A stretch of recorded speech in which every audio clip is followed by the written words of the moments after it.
All right, you ready? Am I? All right. Um, yeah. Do we know what we want to talk about? Or are we just gonna see what comes up? Yeah, I got it Okay. down. All right. I'll tell you what we're talking about. Awesome. All right, let's do this then. I keep All wanting to. right. All right. Welcome to Hit the Fan. Yeah, Welcome, Shifty. welcome. Just a couple of shift talkers here, wanting to talk some shift with you. Welcome, Gotta welcome. shift that mind. Yeah, That mind.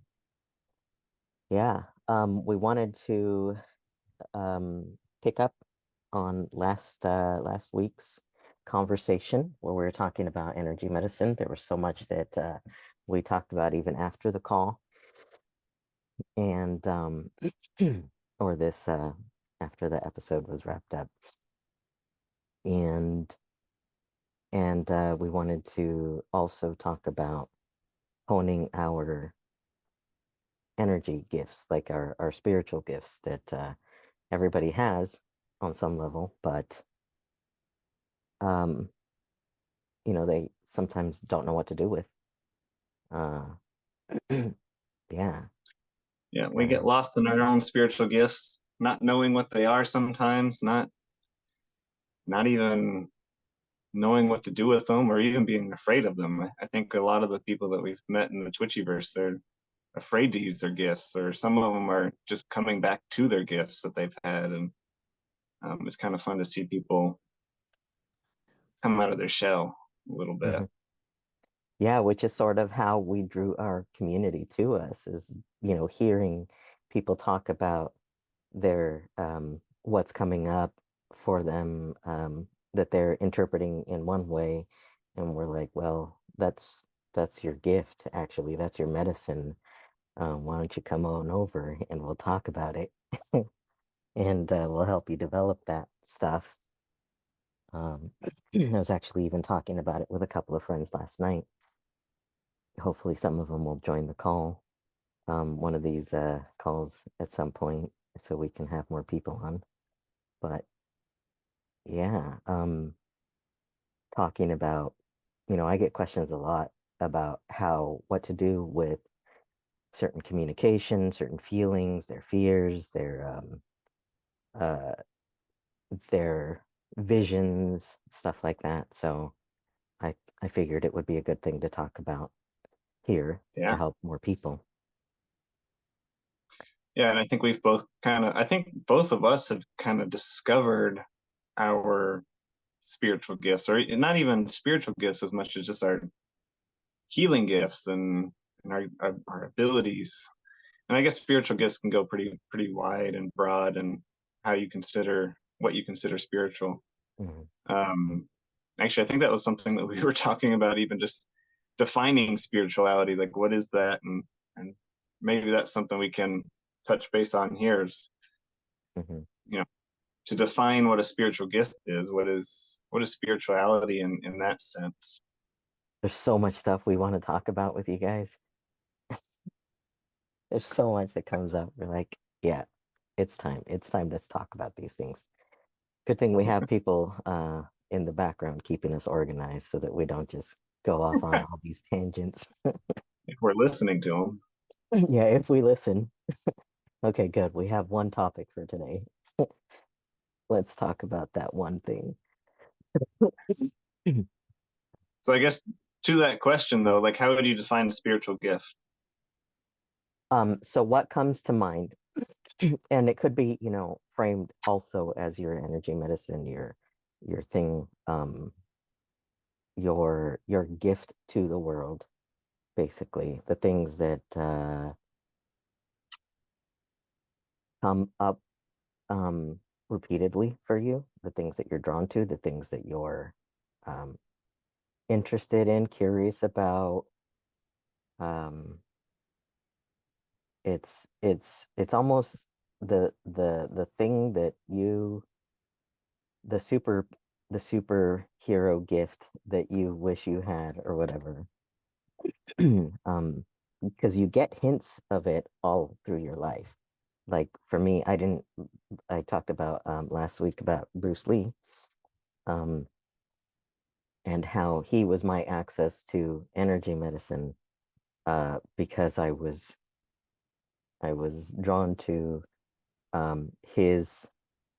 I already had the insane reflexes. I was a goalie in soccer, making all these, impossible saves, unless it was, super slow and it just kind of rolled right by me. I would make the impossible saves, but not the super easy ones. Um, and that's, because of Brian stuff, but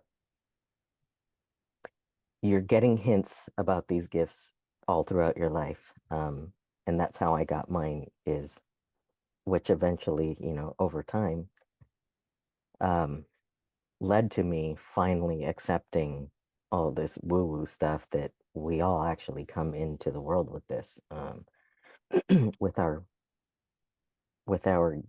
gifts that are trying to express themselves through us. Um, for me, I had apparently clairvoyance, which was really annoying for some people.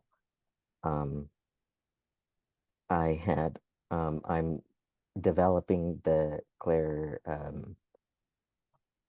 sentient, which is clear feeling. Clairvoyance is clear vision, and then there's claircognizance, which I also had. It's you just know things without knowing how you know them, which came up for me since I was a kid. I was like, why do I even know that? Where would I even learn that?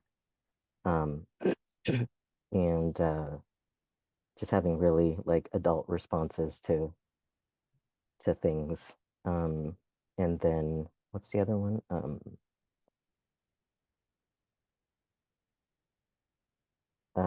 Claire. There's another Claire. Which ones have I said? Feeling, I knowing. don't know the clear stuff. Yeah. So those are the gifts, the ones that people refer to as like spiritual gifts, which is, I think, the same thing as however you want to frame it. It's also your medicine, it's all linked to that. um, Seeing, feeling, hearing, clairaudience. That's the one I'm missing.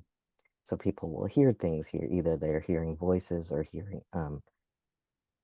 There's different ways that it can express itself. Hearing either voices inside or outside of their head. They're hearing sounds. They hear things differently than other people.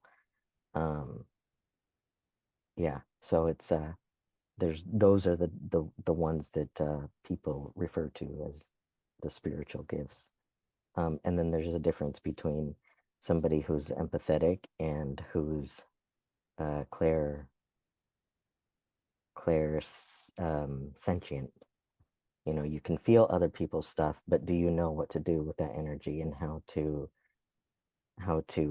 hone it, or not have it affect you and weigh you down? That's the difference between an empath and a clair sentient. Any thoughts on any of that? Yeah, I'm one of those people that fights against all these terms. Uh-huh. Like they're cool to know for me, but I also think that spiritual gifts go so much further beyond just how you perceive. But I do love that idea of these different perceptions. Today I was messaging someone and I was thinking of that thought of I think, therefore I am, which I've always turned into I am, therefore I may think. Mm-hmm. Uh, but today I was thinking of it a little differently of I perceive or I feel, therefore I am. Mm-hmm. And I think a lot of like if we have some sort of evidence of our existence or some sort of evidence of who we are, it's that observer that we have inside of us. First, the main source of observation is just through our body. What can we feel, sense, see, hear, whatever. These different senses that we have. And I was thinking today also that even even the voices in our head, the thoughts, that's a perception in and of itself. And so I was really getting into that thought today of how much observing and being aware of these different sensations in our body gives us that feeling of existence, that the life that's inside of us. And so going back to your ideas of clairvoyance and clairaudience and these different clairs, for me, I'm under the opinion that we all have them, Mm-hmm. that those are all abilities that are inside of us that we can tap into. And maybe some of us are stronger than others.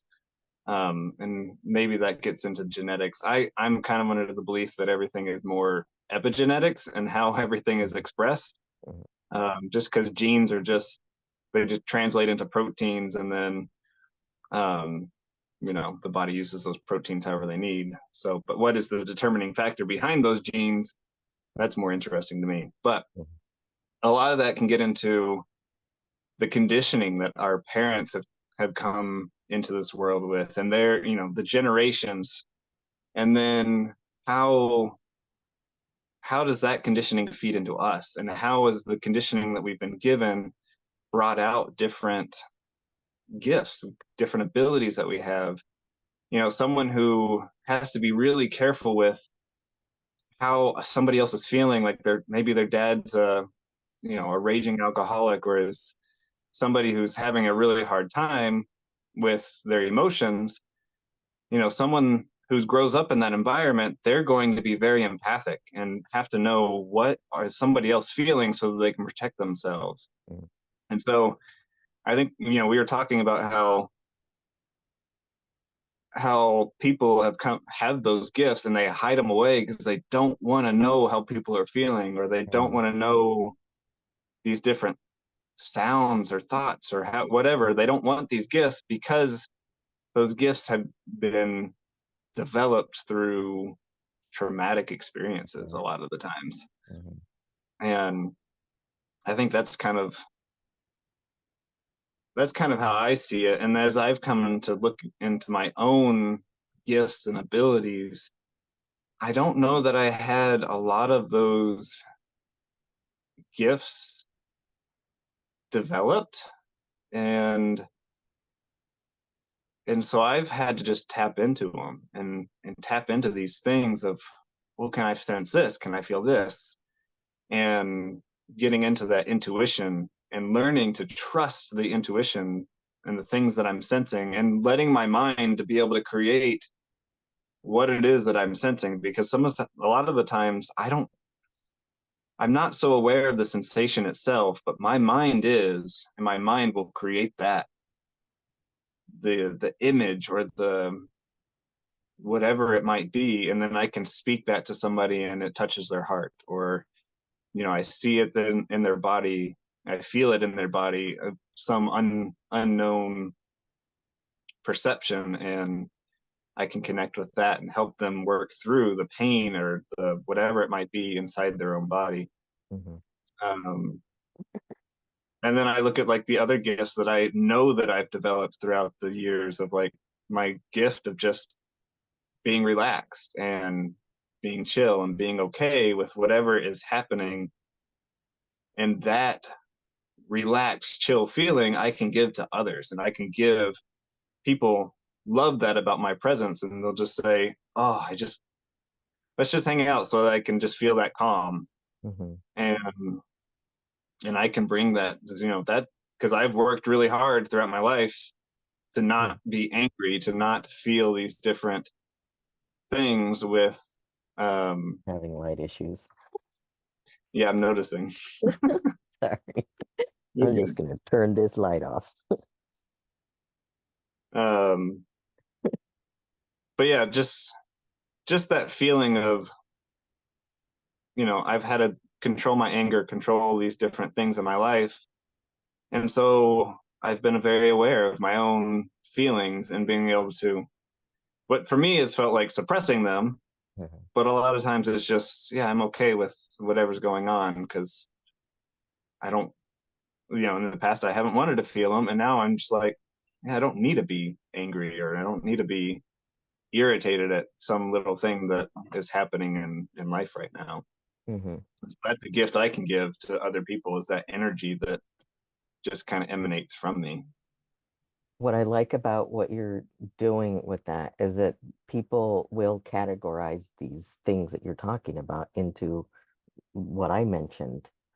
Um, and it's what you're doing is giving it the freedom to just exist and not give it a name. Um, you're just like, this is something that I do. And it's just a thing that I do and it helps others. And so I keep doing it. Um, and then I wanted to bring up the names for the things because there are people who are curious about it. Oh And it yeah, does, definitely. some people do want to categorize and name things so that they understand it better. But I'm so much more aligned with how, and I think that's why I didn't want to remember the names of what they were, is because I think we're both in that space of not wanting to give things names and categorize things and just let the magic and the medicine teach you. Just hold it. Just always going to come back to holding space.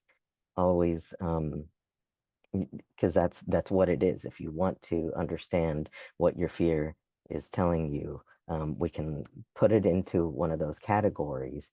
It's developing your intuition. It's part of the clairsentience, and it can just be the holding communication, uh, a communication that wants to express itself through you, to help others, to help others who will resonate with you, because that's part of the medicine, which all of these topics are going to tie into each other. They're all connected. Where as complicated as we are, it's really just the one thing, the one uh, thing that we can keep separating, or know that it's all feeding into each other. It's all just different aspects of the one thing.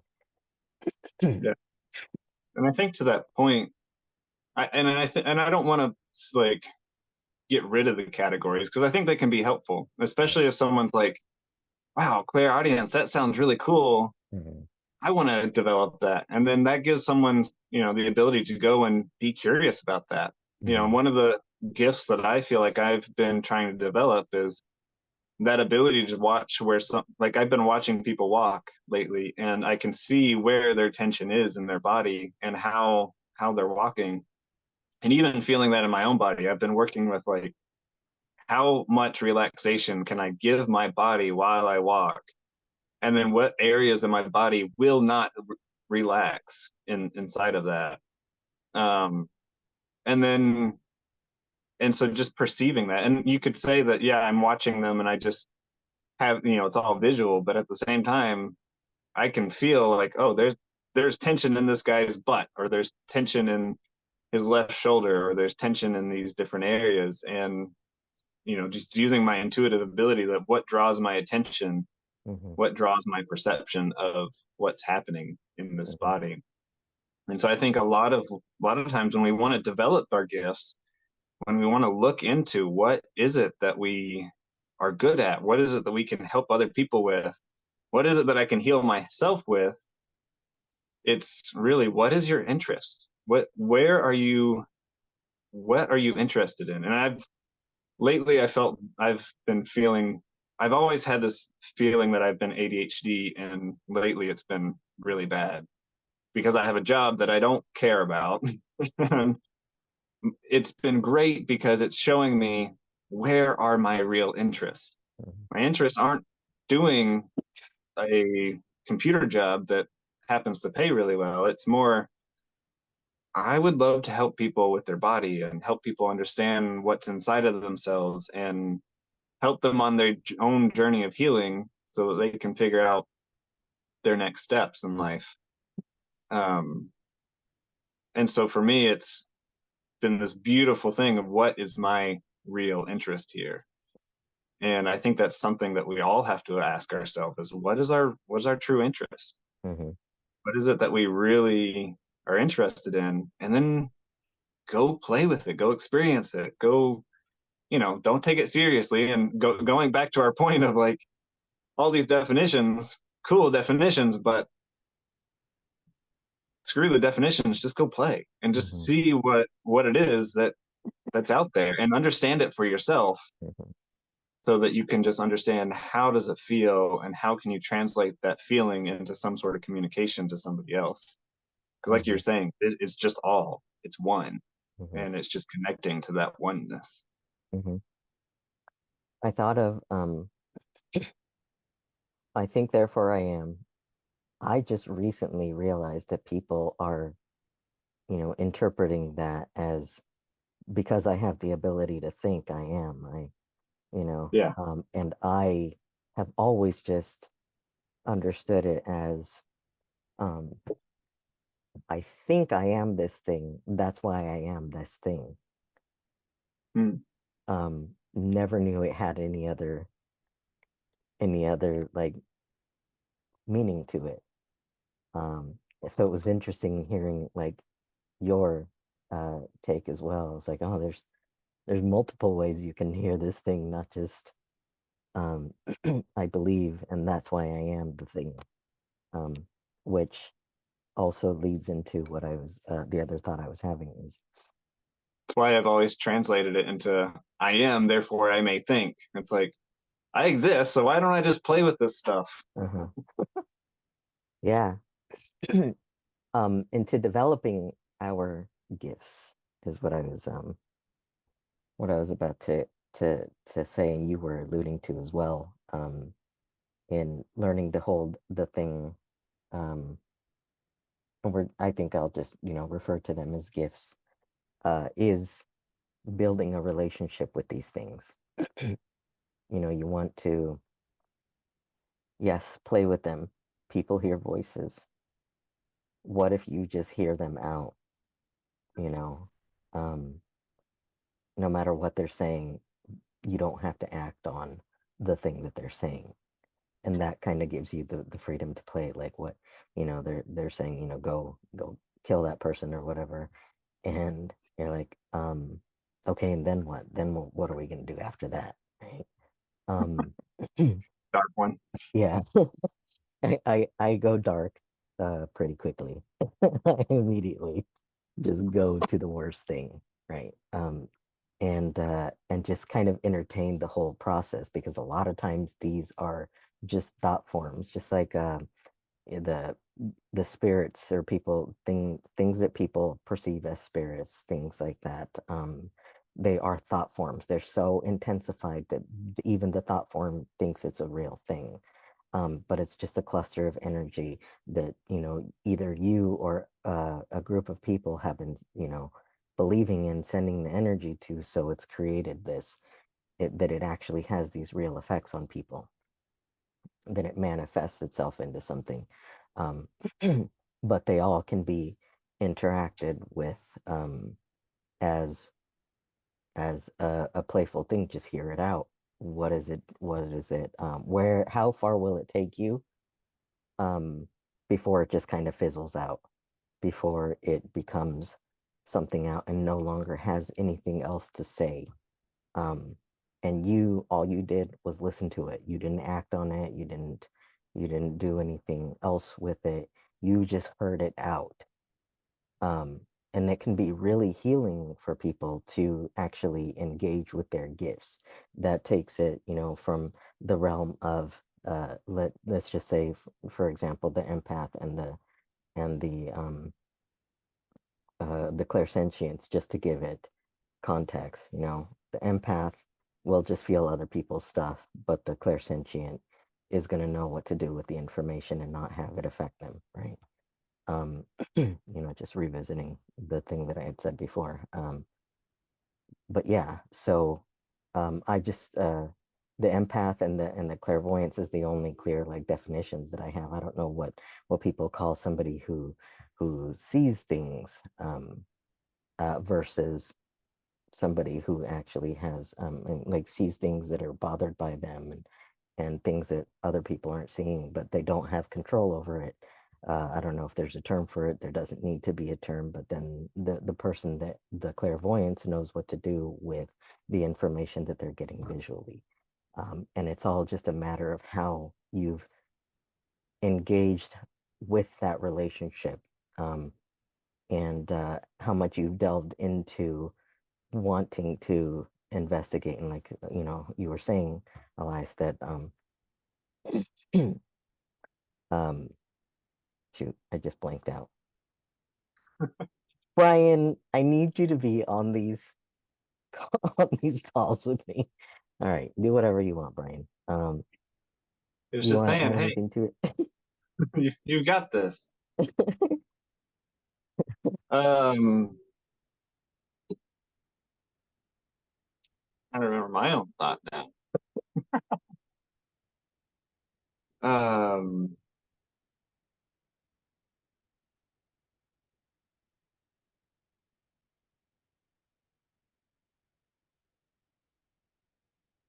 Brian, take you too. yeah, we're gonna have to like cut this part out. Uh-huh. Awkward pause. They All of the Bryans have left the building. have left the building. They're gone. uh, yeah. So yeah, developing the gifts, huh? Um, what was I saying, Brian? Anything from you, Brian? What did you want to say instead, Brian? Yep. One eternity later. Yeah, I think with that though, I think it's interesting to see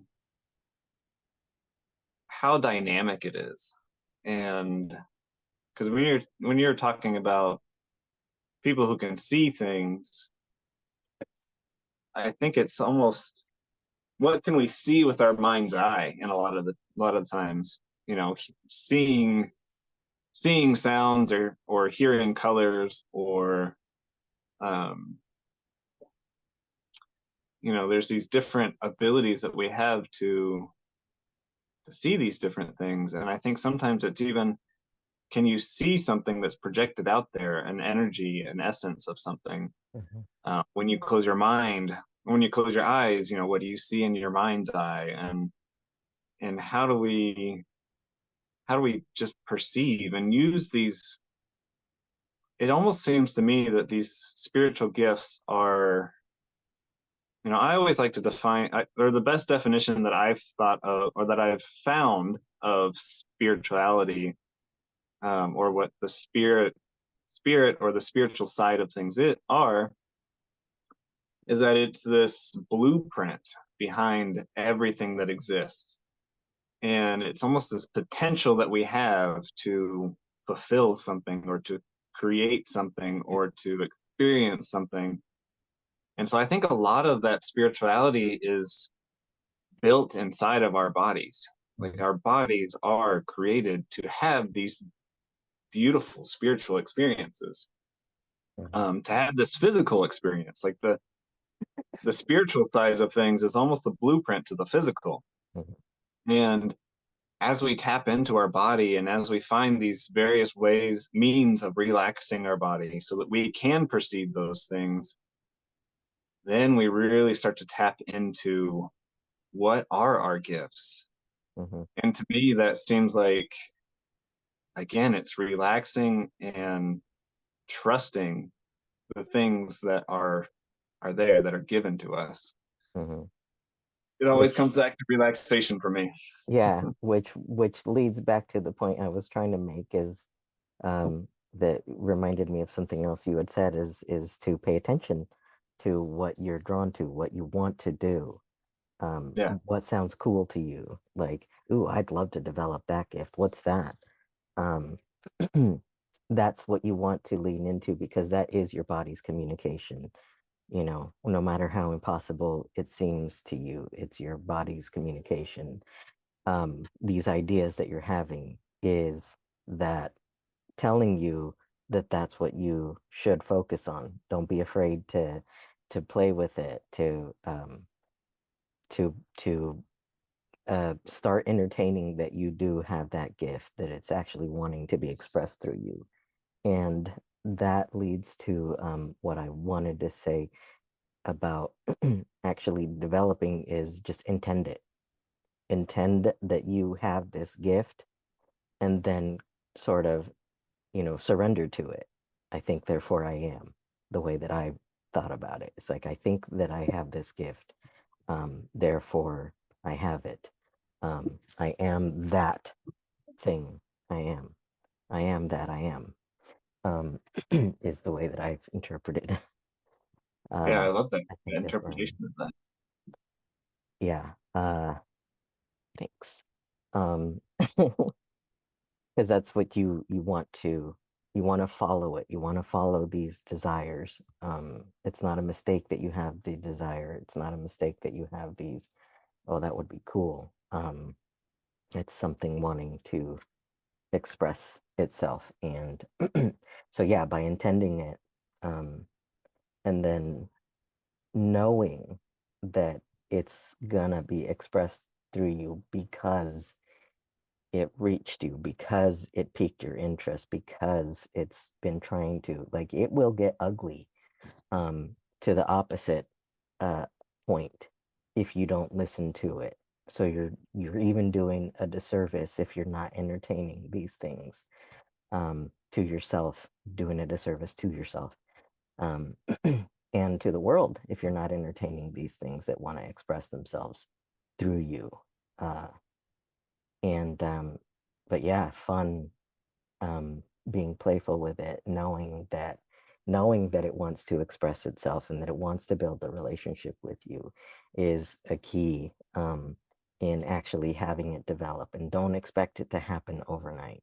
Be patient with the process of being, playful with it. That's why it's so important to be playful with it and just hear it out, hear what it's trying to say, let it go to the extremes, um, and just keep hearing out, because there's going to be a lot of junk that wants to come up that's being suppressed because you're not listening to all this stuff.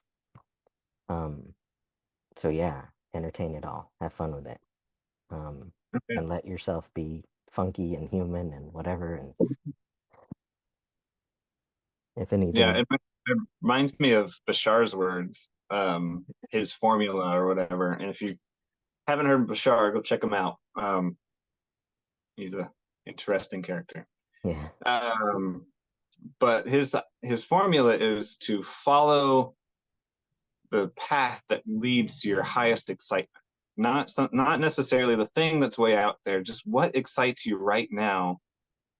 Go experience that. Go do that thing and play with it, learn from it, and learn that the synchronicities that are behind and built into this life that we have, that everything that we need is going to come exactly as it needs to, Mhm, when it needs to.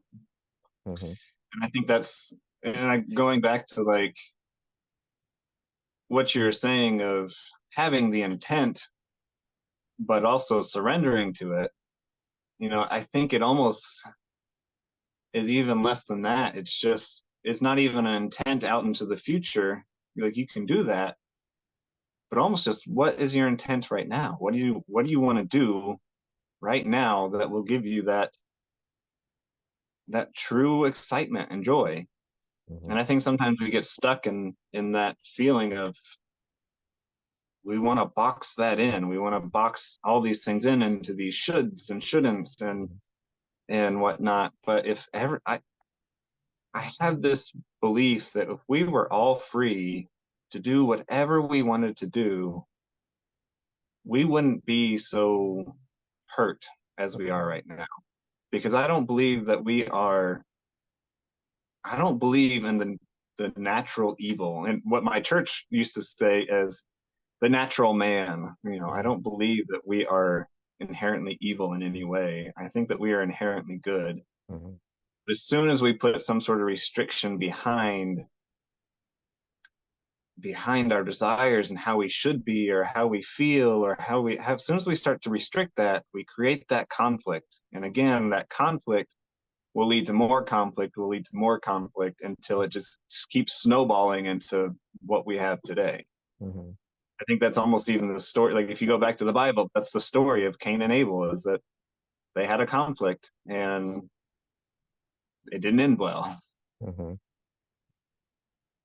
We're so good, or it's so just natural and instinctive for us to want to trust each other, that's how these people who wanted to control us got convinced us that we are bad, that we're inherently bad, that we're sinners, that whatever it is, so that we're so messed up that we need them, that we need their guidance, is because we just wanted to trust them. They must be right. They're an extension of us. They're just telling us something about ourselves, and and yeah, I think it's our goodness that our inherent goodness that got us into this mess. But um, knowing that about ourselves is going to make a difference, because once you're aware of something, it ceases to be a pattern. It ceases to be hidden. You brought it to the light. Now you can be responsible for it.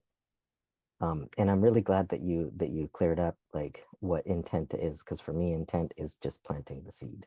Now it can happen immediately, and it can happen moment to moment. Like, because you've intended to have or develop a certain gift, it doesn't necessarily put out in the future. Now you're tending to it. Now you're going to raise it, like it's your baby, and you're going to pay attention to it. Now every moment is intended to help and develop that. So I'm glad you put that in, because there's a lot of things that I just assume, just like I think, therefore I am.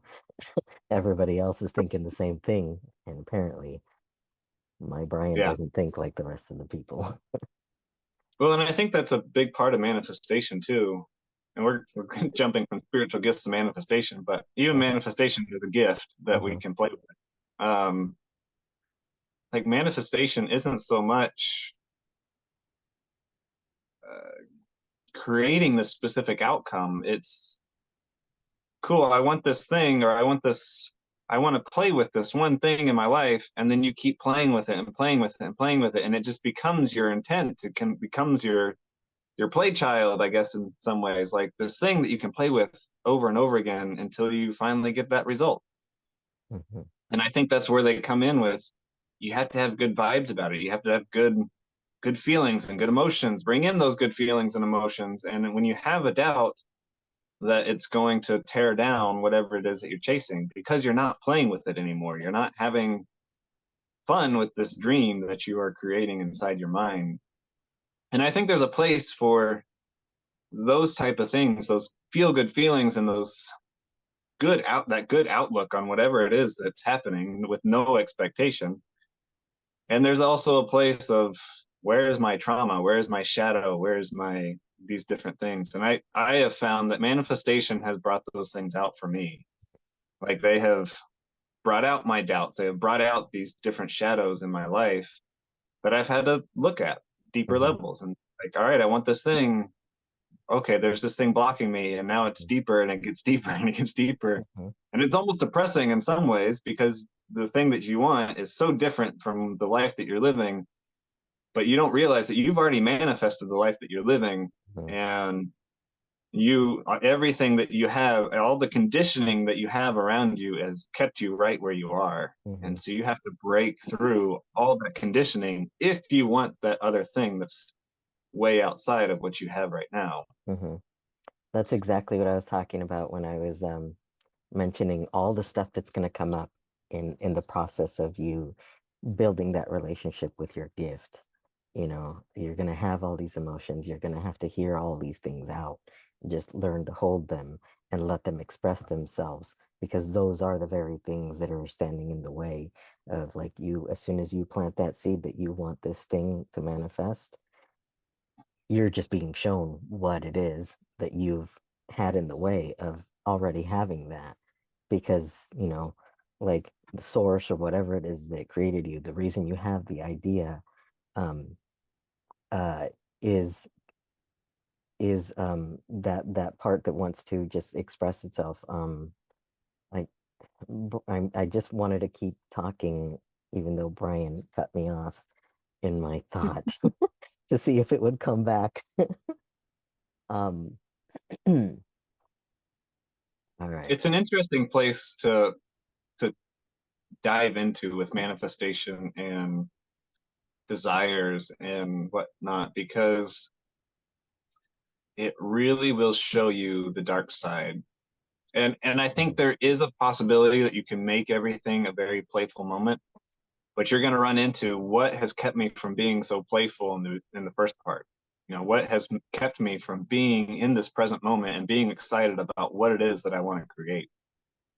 And so it's going to show a lot of various things of what are you holding on to now, and so it's something to play with. And I think Mhm, that's the beauty of it all, is that mhm, life is just, it's a play. And if you treat that shadow self, and I think you were talking about this earlier, as if you can take all these different things and see them as separate from yourself, your gifts or your thoughts or your body, if you can see these things as separate from who you are mhm, truly inside, then you start to have almost more control over them. And it's almost like in my former religion, they had this, not former religion, I don't know, whatever you want to call that. I haven't really left it. Because I don't really believe in leaving anything necessarily.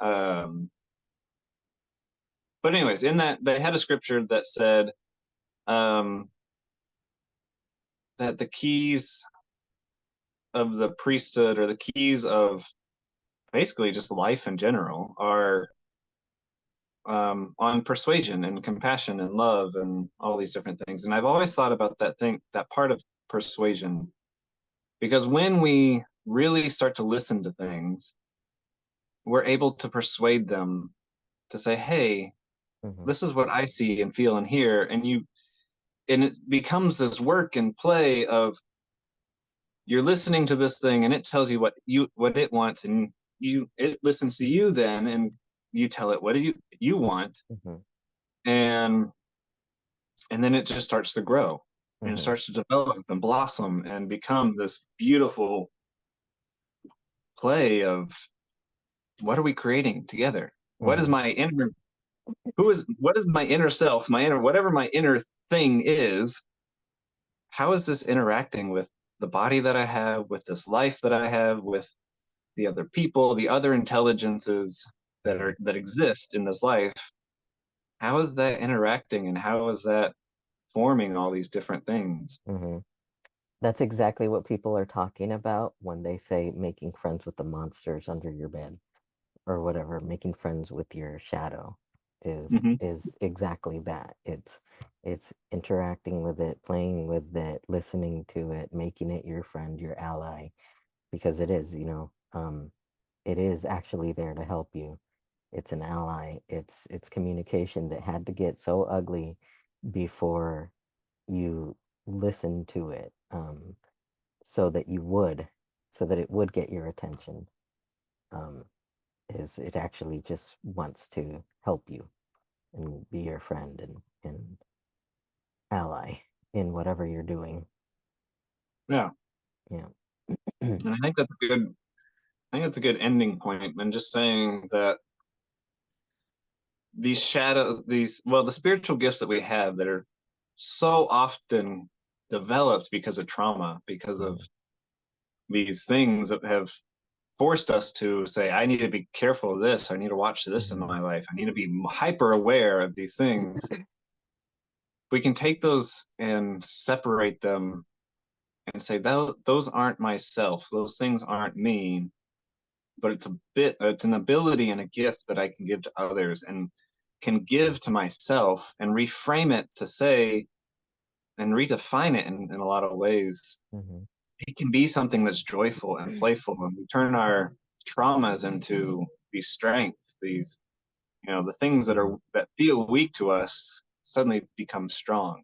Mm-hmm. And I think that's the beauty behind our spiritual gifts, is that they might seem weak, Mm-hmm. but if we allow them, they become strong. Mm-hmm. And a lot of times it's just playing with it. Mm-hmm. Which speaks to what's happening, like my process with Brian right now.